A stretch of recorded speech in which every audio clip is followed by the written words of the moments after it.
Bonjour à tous. Je suis très heureuse d'être avec vous aujourd'hui et je remercie également les organisateurs d'avoir proposé à Plantécité d'ouvrir ce beau programme et pour la qualité des échanges en amont de cette rencontre. Je voudrais juste dire un tout petit mot court avant de commencer sur ce que c'est que Plantécité. Nous sommes un centre technique national français basé à Angers. Je vous laisse découvrir nos missions à l'écran. Nous faisons en France l'interface entre les professionnels, la recherche et la formation. Nous avons une structure d'association avec aujourd'hui plus de 600 adhérents qui sont des collectivités, des entreprises et des établissements de recherche, de formation et d'appui à la filière. Nous explorons plusieurs thèmes qui vont des sols urbains, des relations de la végétation avec ces sols, jusqu'aux problématiques d'écologie, de paysage et d'urbanisme, en passant par l'optimisation des pratiques d'entretien et l'innovation et la diversification végétale. Dans cette perspective, c'est naturellement que nous nous sommes intéressés au rôle de la végétation pour les populations urbaines, au fonctionnement des écosystèmes et plus particulièrement à la place de l'arbre majeur dans le paysage urbain. Je voudrais commencer cet exposé par replanter le décor. De quoi est-ce qu'on parle quand on désigne ce terme d'arbre urbain? Je l'utilise dans cet exposé pour parler des arbres dans des milieux densément bâtis, densément artificialisés, et qui sont théâtre d'une diversité d'usages. Diversité d'usages à la surface du sol, évidemment, mais également dans les espaces aériens et souterrains. Toutes ces conditions représentent des contraintes multiples pour les arbres, de la compétition pour l'espace, mais aussi la qualité de l'environnement, la qualité des sols, de l'air, de l'eau, et également des régimes hydriques, des régimes de ventilation, de radiation et de température qui sont contraignants pour ces arbres. Aujourd'hui, concernant leur fonctionnement, beaucoup de références sont issues des milieux ruraux et forestiers, et finalement le fonctionnement des arbres urbains est moins bien connu. On sait que toutes les vulnérabilités environnementales auxquelles il doit faire face dans le milieu urbain occasionnent des difficultés de développement pour la plupart de ces sujets et que la culture des arbres en milieu urbain représente à de nombreux titres des défis. Un exemple pour l'illustrer.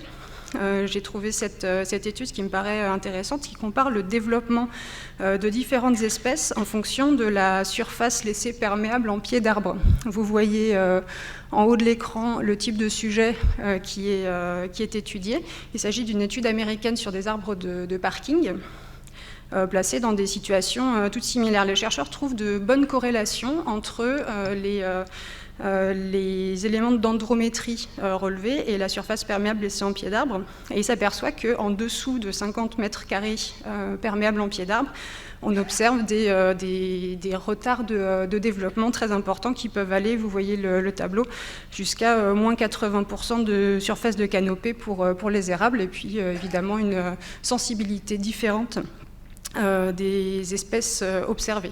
Donc ce type de résultat met vraiment l'accent sur la manière dont les arbres se développent en ville, différemment donc des milieux ruraux et forestiers, et l'importance de mieux connaître ces dynamiques dans nos systèmes urbains. En termes de vulnérabilité, aujourd'hui, de nombreuses questions se confirment vis-à-vis de la différence entre le climat urbain et ce qu'on peut observer en milieu rural et forestier et l'évolution de ce climat. Les projections font état évidemment de régimes de température qui vont se modifier, de températures qui vont augmenter, d'augmentation de concentration de gaz carbonique et de gaz azoté dans l'air. Si tant est que nos arbres urbains disposent encore d'une ressource en eau, il pourrait s'agir de conditions fertilisantes. Donc certains scénarios nous promettent une végétation urbaine qui croisse plus rapidement à l'avenir. Mais est-ce réellement une bonne chose? Les modélisations qui nous sont accessibles aujourd'hui montrent que cette végétation plus vite poussée est également plus vite vulnérable. Ainsi, une étude tout récemment publiée également aux États-Unis montre que de très jeunes arbres urbains croissent 5 fois plus vite que leurs homologues en milieu rural, mais cette vigueur s'effondre au bout de 5 à 10 ans et on voit leur mortalité supérieure de 2 fois à leurs homologues ruraux au bout de 15 à 20 ans. Ces vulnérabilités environnementales sont doublées de difficultés liées à la diversité des usages, à la rénovation de la ville, tous les travaux qui peuvent être occasionnés, les réaménagements, parfois des mauvaises pratiques d'entretien également. Tous ces scénarios posent autant de risques physiologiques, sanitaires et mécaniques qui sont susceptibles de faire d'un arbre sain un risque à gérer, coûteux pour la collectivité. Et de ce fait, dans certaines situations, auprès de certains publics, les arbres urbains ont gagné des dimensions négatives dans les représentations sociales. Et on parle également de disservice. En effet, on entend que les arbres sont coûteux à entretenir, il faut ramasser les feuilles, ils occasionnent des conflits d'usage, là où on les positionne, on ne peut pas utiliser l'espace différemment. Ils occultent la vue, ils représentent un risque pour la sécurité des personnes et des biens.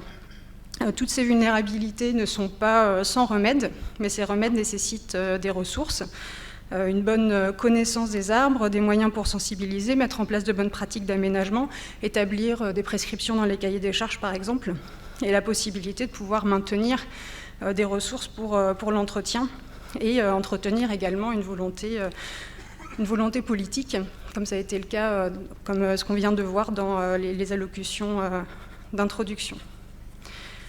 Malgré ce tableau un peu sinistre, les arbres dans les villes arrivent à bien se porter, malgré tout, et rendent de nombreux services.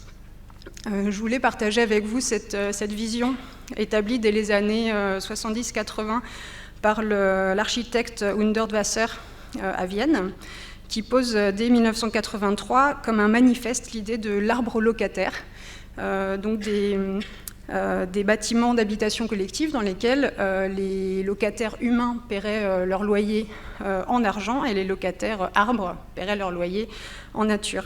On voit là bien émerger la notion de service rendu par les arbres, de service qui représente une valeur pour les habitants humains des villes et la perspective d'une cohabitation possible entre l'homme et l'arbre dans la ville.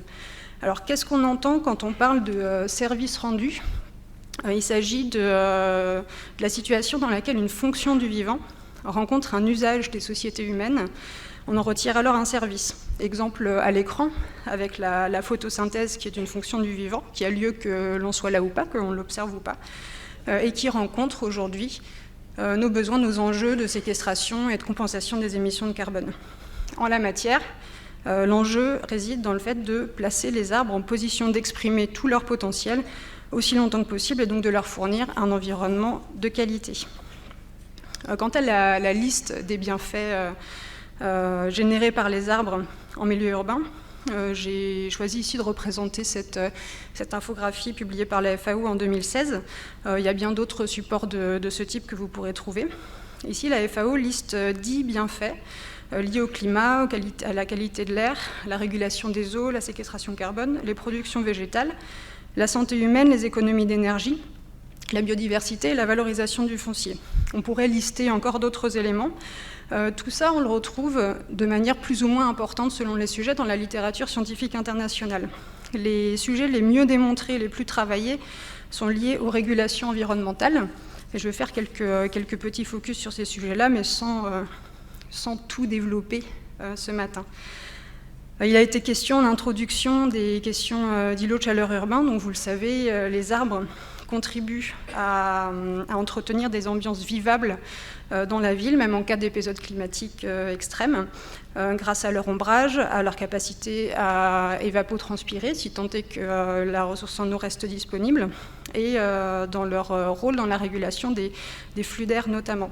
Tout cela confère un confort extérieur bien utile lorsqu'on réfléchit par exemple les mobilités douces, mais également des économies d'énergie pour le chauffage ou la climatisation des bâtiments, et également un effet sur la durée de vie des matériaux utilisés pour la construction de la ville. Ces phénomènes sont étudiés à différentes échelles, depuis l'arbre individuel jusqu'au territoire d'une collectivité. Et aujourd'hui, on se pose par exemple la question, est-il possible d'agir via les formes urbaines pour diffuser un effet d'îlot de fraîcheur d'un parc, par exemple, qui est capable de générer un gradient de température jusqu'à 8 degrés entre son cœur et l'espace environnant. Donc est-il possible de diffuser cette fraîcheur en agissant sur les formes urbaines et les flux d'air à l'échelle de la ville? Un autre sujet qui est très documenté tient à la qualité sanitaire de l'air pour des questions de santé publique. Donc on sait que la végétation émet des composés organiques volatiles qui se combinent avec les polluants émis par les hommes et contribuent aux émissions aux épisodes de pollution dans les villes. La question des pollens allergènes est également largement traitée. On étudie aussi la capacité des arbres, des grands arbres, à capter les particules fines et les polluants. Donc, dans une certaine mesure, il a été montré que les particules fines, les polluants soufrés azotés, sont immobilisés dans les tissus de l'arbre à la surface des feuilles, avec ici aussi une connaissance qui se développe sur les différences entre les espèces dans leur capacité à rendre ce service, avec des déterminants qui sont liés à l'architecture des arbres et à la pilosité des feuilles notamment. À noter que la captation de ces polluants reste faible par rapport à la quantité qui sont émises dans l'atmosphère et que les modélisations dont on dispose, principalement issues de travaux chinois et américains, montrent qu'on arrive à capter à peu près 10% de la charge en polluants de l'atmosphère de cette manière-là. Un autre sujet qui est très étudié également est la notion de puits de carbone, de captation de carbone. Ici, les communications, comme le bloc en orange que vous pouvez voir en haut à l'écran, sont principalement issues du monde forestier et sont difficilement transférables au milieu urbain, puisqu'ils reposent notamment sur le fonctionnement, la relation entre les arbres et les sols des écosystèmes forestiers, et le rôle également des sols dans la captation de ce carbone. On sait qu'en milieu urbain, donc, les résultats sont difficilement transférables, qu'il faut prendre en compte les effets des différents modes de gestion et de conduite et réaliser un véritable bilan carbone de la gestion des arbres. À différentes échelles également, à celle du territoire, on observe aujourd'hui des difficultés pour estimer la biomasse de la forêt urbaine, là où l'on dispose aujourd'hui surtout de fonctions de croissance issues du milieu forestier. Aujourd'hui, ce qui émerge, c'est que le rôle des sols et des autres écosystèmes, notamment des prairies, semblerait supérieur à la capacité des arbres à séquestrer le carbone, avec en perspective l'idée que finalement la végétation urbaine ne pourrait pas constituer un puits de carbone suffisant pour compenser ses propres émissions. Dernier focus sur les questions de santé qui reviennent également fréquemment, notamment dans les argumentaires, mais un peu moins fréquemment finalement dans la littérature internationale. Je veux dire par là que le rôle spécifique des arbres en la matière est moins étudié que celui de la nature en général. Les arbres sont souvent utilisés comme proxy pour identifier la présence de nature à proximité des habitations des personnes dont la santé est étudiée. Leur présence est reliée à des résultats en termes d'allègement du stress, en termes de favorisation des mobilités douces, et donc de l'activité physique et de la santé cardiovasculaire. Mais ce qui a été évoqué aussi ce matin, ce sont des éléments un peu moins tangibles liés aux représentations de l'arbre, à toutes les activités qu'on peut avoir dans les espaces arborés, que vous voyez illustrés à l'écran. Et également le fait que les arbres, par la succession des saisons, contribuent à nous inscrire dans le temps, à rythmer les saisons. Et plusieurs travaux en psychologie montrent que leur présence est indispensable à notre ancrage dans l'environnement. Il y a notamment une étude au Canada que j'ai trouvée particulièrement intéressante qui montre qu'accompagner de la bonne manière dans les espaces végétalisés et découvrant le rythme des saisons au rythme des arbres, des immigrants s'adaptaient beaucoup mieux à cette nouvelle ère géographique. Donc on pourrait parler de bien d'autres sujets, les arbres comme accueil et support de vie, comme éléments nourriciers, comme éléments structurant le paysage, stabilisant les sols, éléments de qualité des sols et des eaux également. Je ne vais pas développer tout ça maintenant, mais si vous avez des questions par la suite, n'hésitez pas. Tous ces éléments, pour reboucler avec l'idée de Hundertwasser, représentent une certaine valeur. Ici, l'exemple avec le tableau de résultats d'une étude menée par le bureau d'expertise Treeconomics à Londres en 2015. Donc, il s'agit de l'application de l'outil iTree Echo à l'aire urbaine de Londres. Donc, ils ont décompté un peu plus de 8 millions d'arbres couvrant 21% de la canopée de l'aire urbaine et comptabilisé les bénéfices liés aux services rendus à plus de 133 millions de livres, associés principalement aux services de séquestration carbone, de dépollution de l'air, qualité des eaux et d'économie d'énergie. Je ne détaille pas plus ce résultat-là, mais ce type de résultat aujourd'hui, vous le savez, est plébiscité pour communiquer auprès des décideurs publics et du grand public, pour faire connaître les services rendus par les arbres et garantir leur place aussi dans le foncier urbain. Dans le projet urbain, pardon. Cette valeur accordée aux arbres se retrouve capitalisée dans le foncier. Ça fait partie des éléments qui figuraient au nombre des 10 bienfaits sur l'infographie de la FAO tout à l'heure. Mais est-ce que c'est vraiment un bienfait? Vous pouvez voir donc des résultats extraits de la littérature également aux États-Unis. On retrouve des éléments similaires en Europe, et on voit qu'en présence d'arbres, la valorisation foncière de propriété privée peut aller jusqu'à 15%, on trouve même 20% dans la littérature du prix d'une propriété. Donc c'est évidemment intéressant si on est propriétaire, mais ça se répercute aussi aux locataires. Les questions de gentrification sont aujourd'hui de plus en plus documentées. Il s'agit du remplacement d'une population par une population disposant de moyens plus élevés. Et aujourd'hui, en cas de rénovation urbaine, de stratégie d'arborisation, on se rend compte qu'on a besoin de politiques locales adaptées pour garantir l'accès à tous à un cadre de vie de qualité, sans quoi ce type d'effet risquerait de rendre justement ce cadre de vie inaccessible à une certaine partie de la population. Pour conclure, un petit retour en arrière.